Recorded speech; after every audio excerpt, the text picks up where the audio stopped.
Hi, I'm Rick Dancer. I'm here to tell you that tonight and next week we have two amazing shows for you on a recent trip we had with a show we produced called ExplOregon The Back Stories. We went to Baker County, so they're going to air twice this month, every other week. So you'll get to see all kinds of things about Baker County. The other thing I wanted to tell you is we will no longer be producing Rick Dancer Television here on KEVU. KEVU has been a wonderful place for us for the last 10 years, and they've been treated us super well. But we're moving our productions over to Get Real with Rick Dancer on Facebook, ExplOregon The Back Stories on Facebook, and also onto our YouTube channels by the same name. So if you still want to see our stuff, you can come over there and see it. Still pay attention to KEVU. They got some amazing television programs on here. This is just going to be a change for us after 10 years. We kind of need to do some working around of other things. But I hope you enjoy the content. We will miss you, but hopefully we'll find you in another place, in another medium, somewhere soon. All right, enjoy the show. We've really enjoyed being with you. I'm not dead. That sounds like something interesting.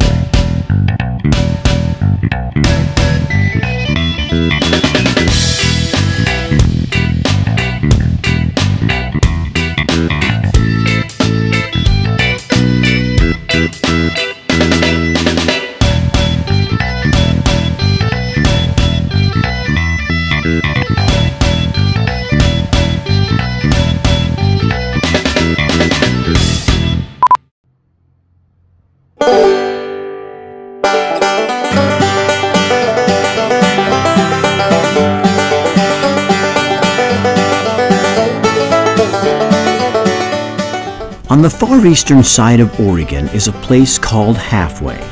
Halfway is a tiny town where the Wallowa Mountains get into almost every picture, and quaint is not planned, it just is.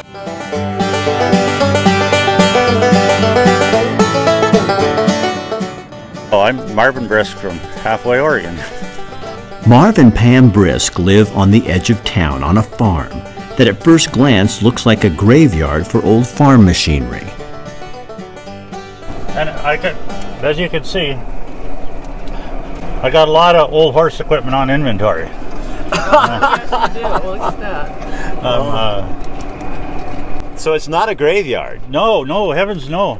No, like that, you know, that'll all be fixed up and it'll go to a new home, you know. Well, we farm traditionally with horses, as much as we possibly can. But you've been using horse-drawn power for how long? Oh, there's actually 8 of them over there by the barn. There's four colts and two mares with babies over there. About 1980, I think. Why? Well, we started because that's the way we wanted to farm, and and we just kind of fell in love with it that way. I don't think he likes us. He's not the friendliest horse. All right, well then I'll stay back.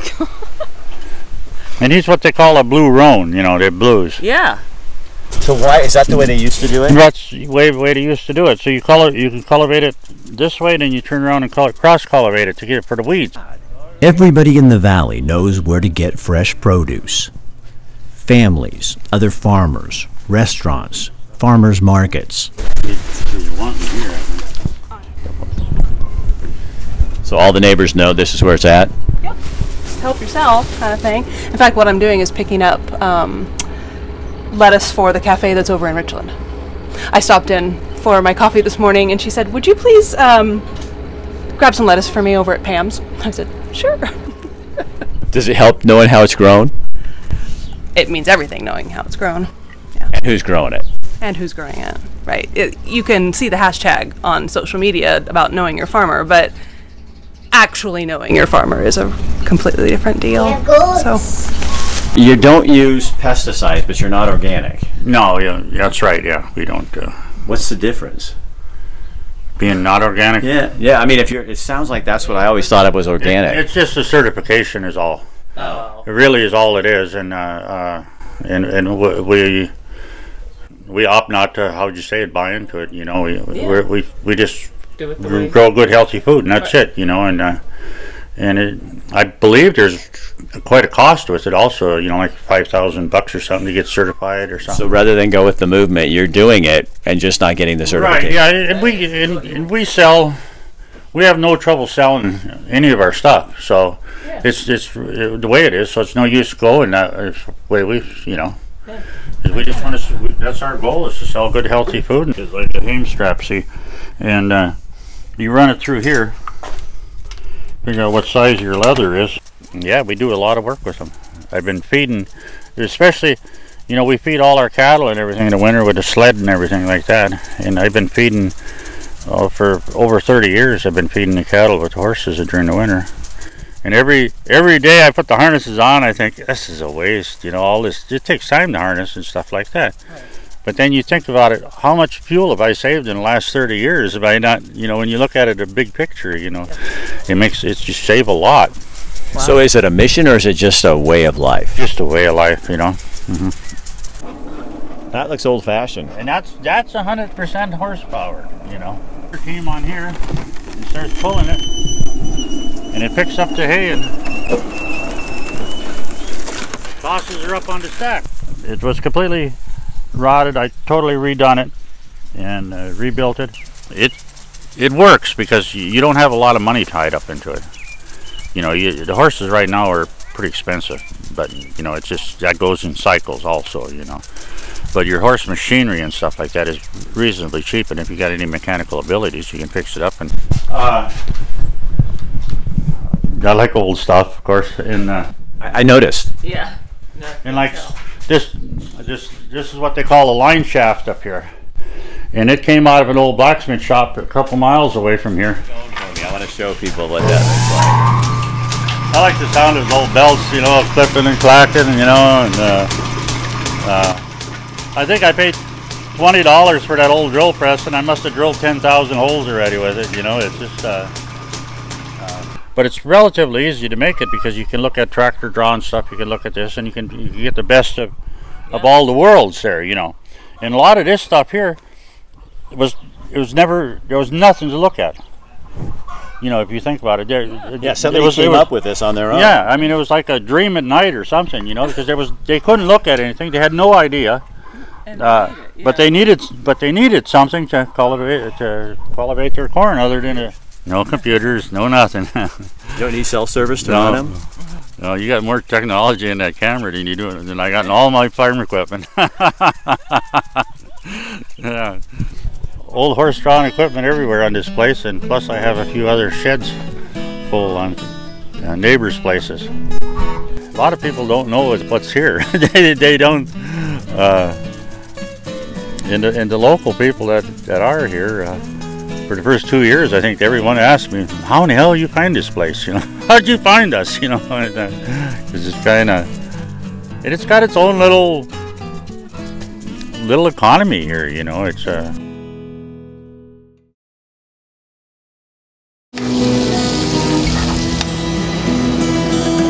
What I will tell you, about our food is that we prepare everything from scratch.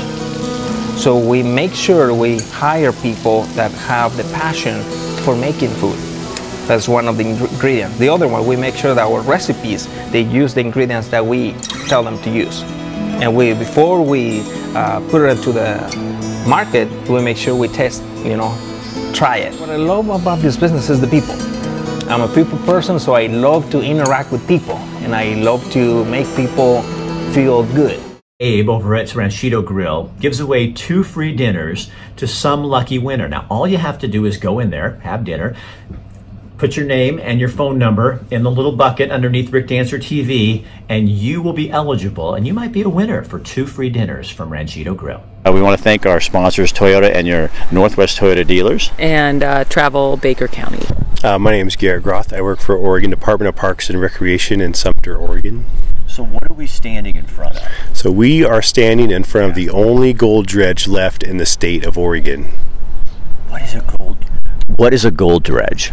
A gold dredge is a big piece of machinery that basically takes everything from the topsoil down to the bedrock and processes all the dirt and extracts all the gold out of the ground.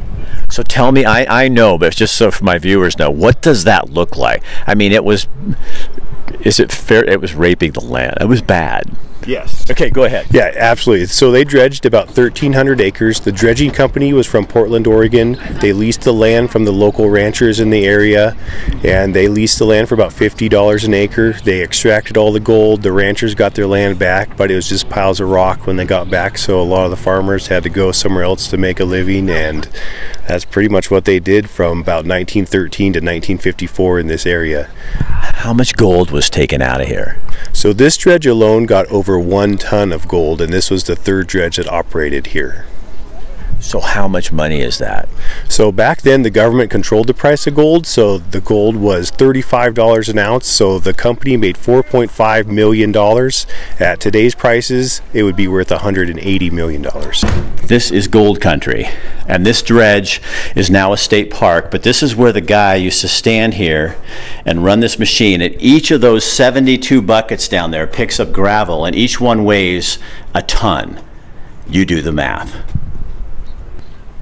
So you guys, we are inside the Sumpter Dredge in Sumpter, Oregon, and if you win our contest, you could be someone who gets to go and come down and visit the Sumpter Dredge and go on the railroad, which is a 45-minute ride. Starts from here. What was the cost of dredging? So dredging was obviously very expensive to build these things. You needed large investors. This dredge cost $300,000 to build in 1934, which was obviously a lot of money during the Great Depression. So they thought they were just going to make lots of money off this thing. So is it like a boat and it goes up and down the creek? How does that work, or does it stay in one place? Yeah, exactly. It's like a boat. So they built it about 3 miles down the river, and they just dredged up. They'd go about 1/3 of an acre a day. It just create its own pond as it went, and they would just do that 24 hours a day, and they would get about 2 days off a year. They got Christmas off and 4th of July off. So yesterday you would have just had a day off. How many people worked on it? It took 3 people to work on the dredge, so they're very cost effective. Again, 1/3 of an acre a day, processed everything from topsoil to bedrock with only 3 laborers, making about $3 a day. So what was the environmental cost? Well, as soon as they started dredging, there's obviously no fish in the stream due to sedimentation. If you look at Google Earth, you can kind of see the path the dredge took. You know, it basically took all the topsoil off the top of the ground and put it on the bottom. So now you have bedrock on top and topsoil like basically unusable on the bottom. So has it been restored, or can you restore that? It is not able to be restored due to historic regulations and environmental regulations, so the tailings are just there for ever. Well, this was Oregon's basically second gold rush. You know, Sumpter was actually the 3rd biggest city in Oregon in the late 1800s. They thought about making it the capital when they found the gold here. You know, it had over 5,000 residents, but then once the town burned down in 1917, you know, it got pretty small, and then dredging obviously didn't employ a whole lot of people, so it's just been kind of dwindling, and now the population's about 203, the average age is 67, so it's slowly becoming a ghost town. So what drives it now? Is it tourism? Pretty much tourism and dispensaries. Welcome to Oregon, huh? Welcome to Oregon. That's awesome. Keep Oregon green.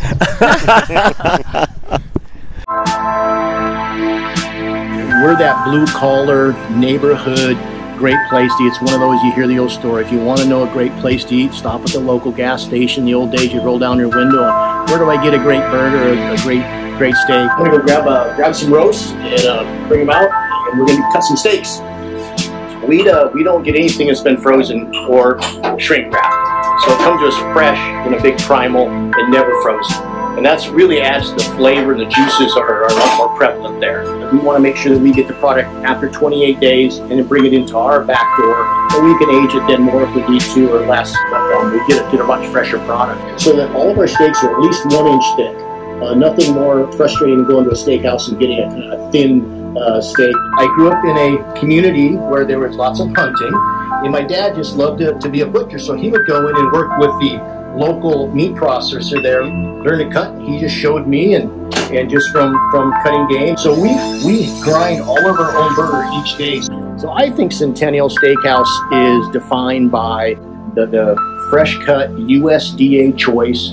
we take it and we have seasoning that we've had that's been in existence for over 50 years. Again, it's from back my hometown, and we put on a really good hot grill and serve to you on a warm plate and a nice cold salad, big portions, and keep it simple, but keep it really good quality, good product.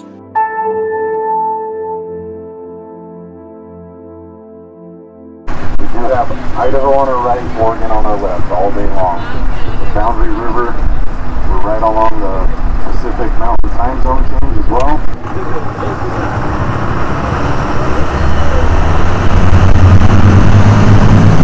We want to thank our sponsors, Toyota and your Northwest Toyota dealers. And Travel Baker County.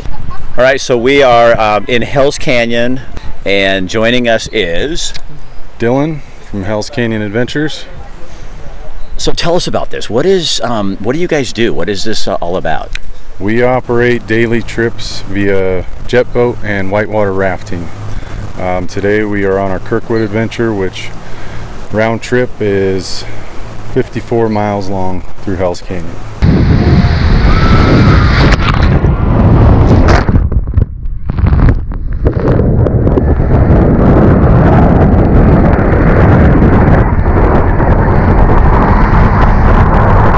And there's really no other way for a novice like me that doesn't have a raft to do this, because there's some pretty major rapids in it.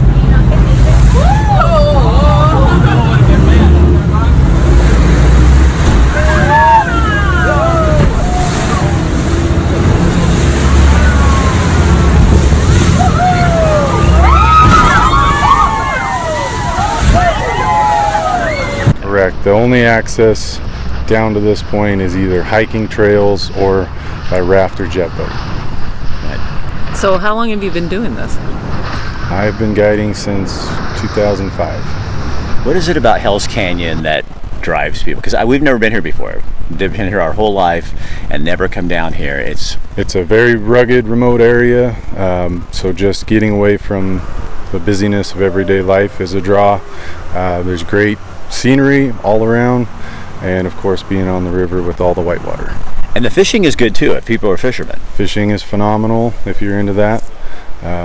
It's one of the best smallmouth bass fisheries in the world. But there's a big one out there too. The white sturgeon grows over 10 feet long if you're lucky enough to catch one. All right, so we are at the lunch spot on the Hell's Canyon tour.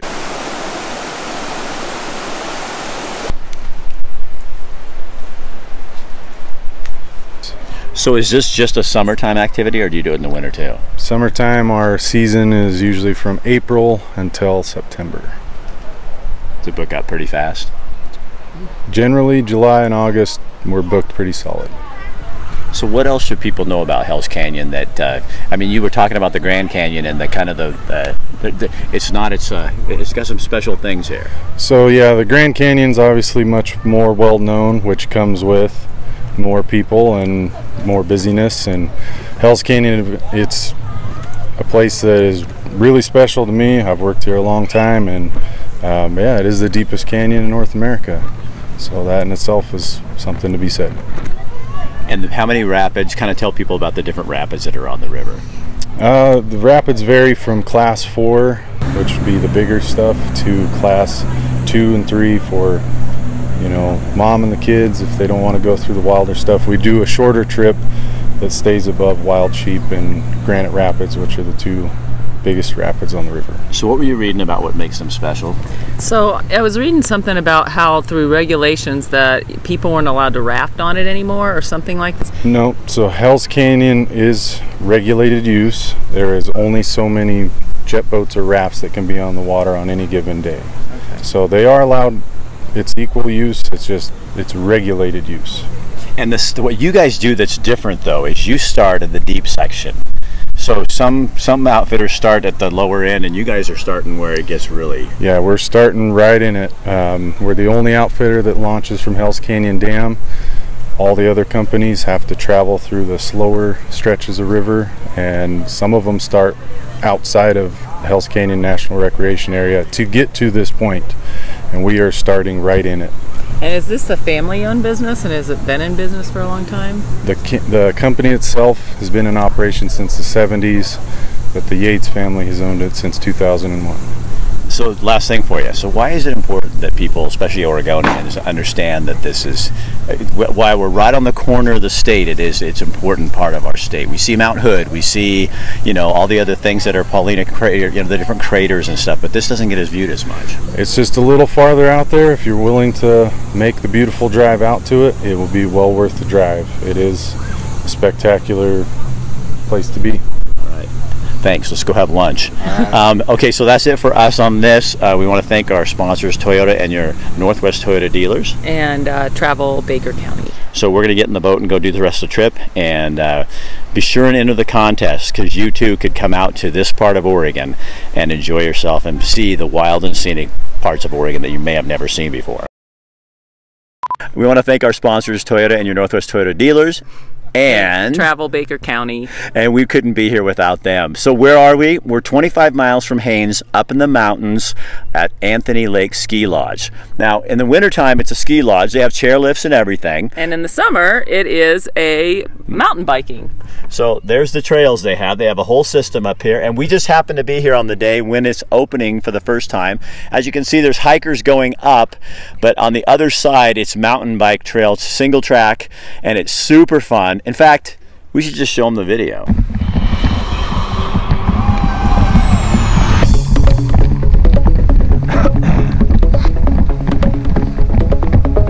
Gosh, after all we did, we deserve this.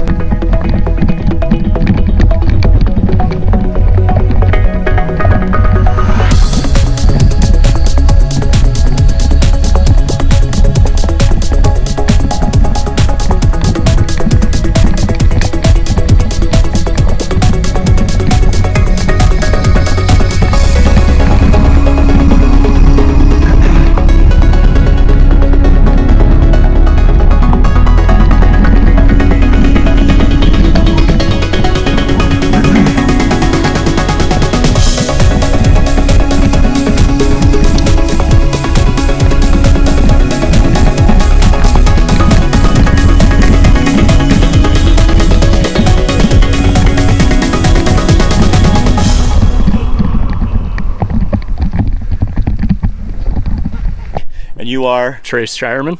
So we are at the Star Bottle. It's up at Anthony Lake. All right, tell me, my man, what's going on up here? So summertime is big mountain biking time. Big mountain biking. We got quite a few trails. We just finished up our Broadway flow trail that goes down one of our runs last year. And then we also have wood-fired pizzas, burgers, hot dogs, bars open for the summer.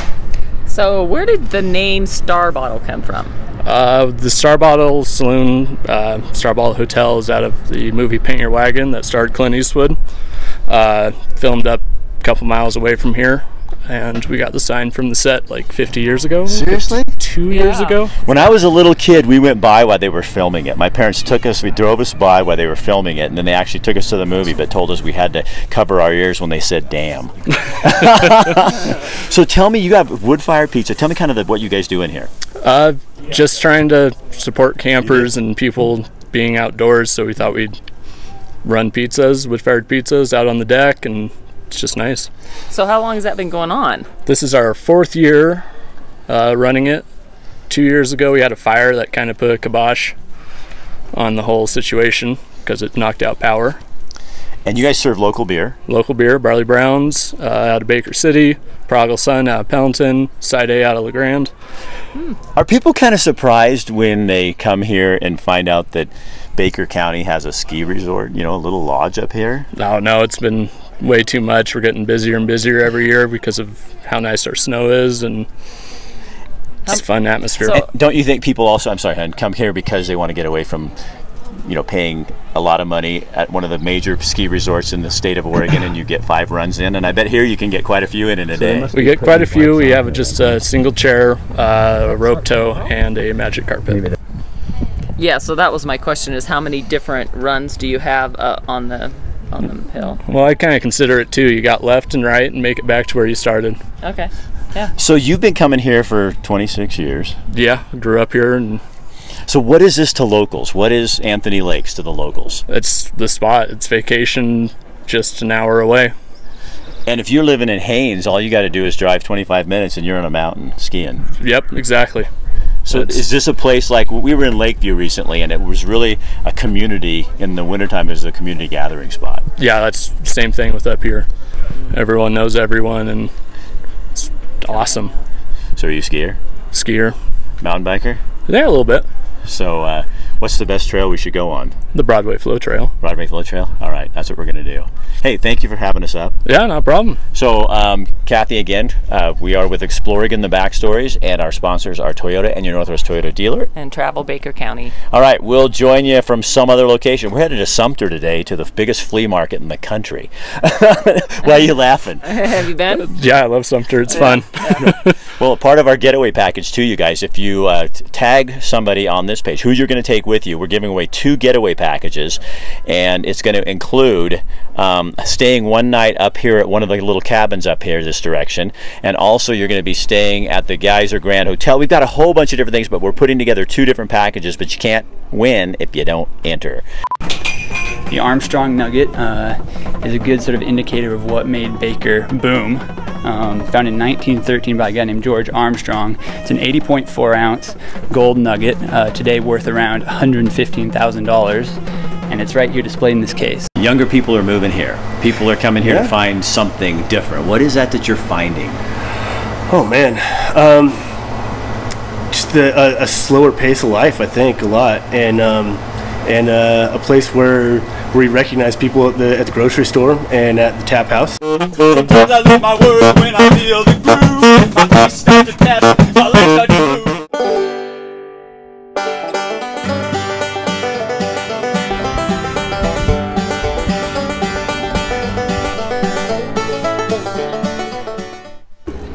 Does it help knowing how it's grown? It means everything knowing how it's grown. And who's growing it? And who's growing it, right? You can see the hashtag on social media about knowing your farmer, but actually knowing your farmer is a completely different deal. What do you love about it? Everything. The people, the environment, the rodeo itself, and just doing it. The adrenaline is a lot of it, but I do it at home, and I cowboy for a living. That's what we do. And the local people that are here, for the first 2 years, I think everyone asked me, how in the hell you find this place? You know, how'd you find us? You know, no computers, no nothing. You don't need self-service to run them? No, you got more technology in that camera than you do than I got in all my farm equipment. Who knew Baker had all that? Oh my gosh, what a cool town. The best part is I like how people are coming back. They grew up here, they see value in where they grew up, and they're willing to invest in that as a business. I think that's great. Yeah, I think it says a lot, and I think we're seeing that a lot in these rural communities, is seeing the kids all come back, and it says a lot. So we want to thank our sponsors, Travel Baker County. We couldn't be here without them, and Toyota and your local Toyota dealers. So without them, Toyota says, let's go places. That's their tagline, and because of them, we get to take you places like Baker County. We'll be back with more.